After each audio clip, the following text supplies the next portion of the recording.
Pilipino. How important the public information, especially information for military operation, military campaign. So sa kayo po, ano po ang nakasahan natin? Kayo na po aming news. Una-una po ako may nagpapasalamat sa ating activity ngayon. Meron tayong broadcasters day, meet and greet. This is one very important occasion, especially sa okasyon ngayon. We're already in the information age, actually matagal-tagal na. And the role of broadcasters ay talagang napakahalaga.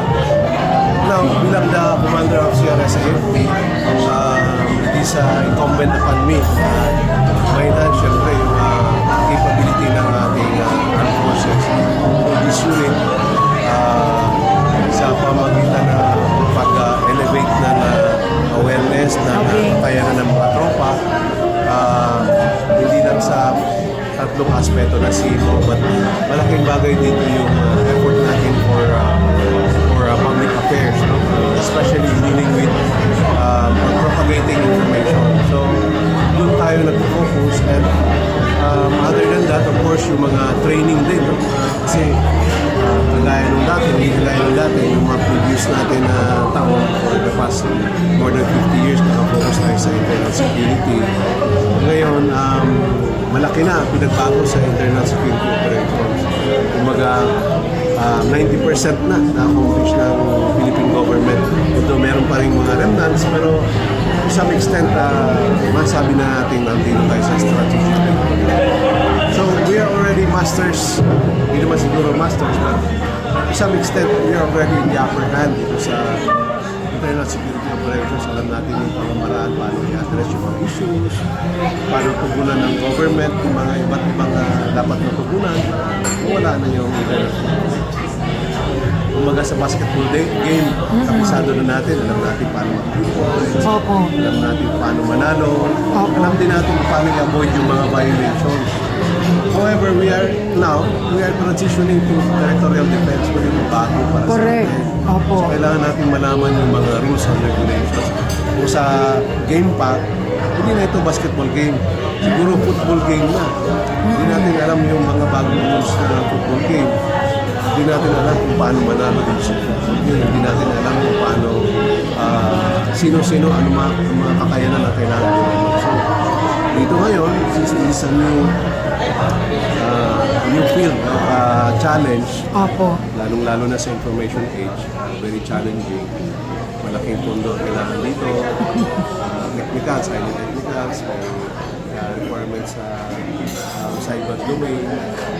Alam naman natin, hindi basta-basta yung mga bagong apps ngayon. So, hindi lang expertise, hindi lang training, hindi, of course, para natin ma-achieve itong transition to information environment domain na capability, kailangan din natin ng support hindi lang ng government kasi natin kailangan.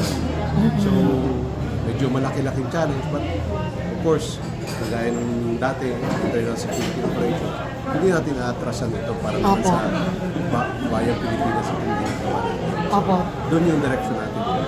Sa development ng capability, lalong-lalo na sa pag-address natin sa information security. And the advantage of DWDD, this is the official military station, no? Do you have any a plan for the development of the station, sir? Actually, ongoing na mga plano. No?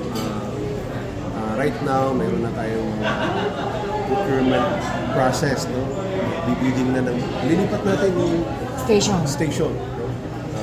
Dito sa compound ng CRS, may location na, may pondo na, ongoing na yung bidding process. So hopefully, bago matapos yung taon, matapos yung building, i-relocate natin yung ating ANCAT, of course yung radio station. Kasama na rin doon sa pinapa-procure natin yung transmitter, yung mga digital na mga requirements. Of course, malaki-laki, pero at least merong sumuport sa atin. Talaga? So, malaking bagay na ongoing ang development natin. So, malaking promise. Hindi lang siya magiging promise, materialize na siya. We can already catch up with whatever requirement na kinakailangan natin para ma-enhance din natin yung kakayanan ng DWD, hindi lang radio station, hindi yung buong MCAP na, Yes. yung organization na under na CRS. Opo. Sir, any message po, especially incoming SONA ng ating Pangulo? Ano po ang mensahe niyo sa ating mga kababayan? Of course, nandito tayo. All-out support tayo sa ating President. Ayaw pong mag-read ng ibang message, but nandito yung Armed Forces, of course, with the leadership ng ating Chief of Staff, si General Bronner. Opo. Of course, with the guidance din and support with our SND. Opo. And of course, all-out support sa ating Philippine government with the leadership of our President Ferdinand Bongbong Marcos. Ang hinahangad lang natin na magkaisa ang mamayang Pilipino, lalong-lalo na ngayon meron tayong hindi lang internal challenge but external challenge na ginaganap na sututukan ng armed forces. Ngayon, medyo ng mga nakaraang araw, medyo may ulan na sunod-sunod. Nakita naman natin kung paano mag-responde yung ating armed forces. At tayo nagpapasalamat din na hindi ng armed forces tumutugon dito. With the help of OCD, integrated yung ating efforts.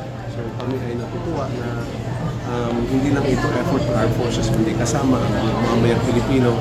Of course, para tulungan natin ating sariling bansa, tulungan natin ating gobyerno para eventually makamit natin ang maunlad na bansang Pilipinas.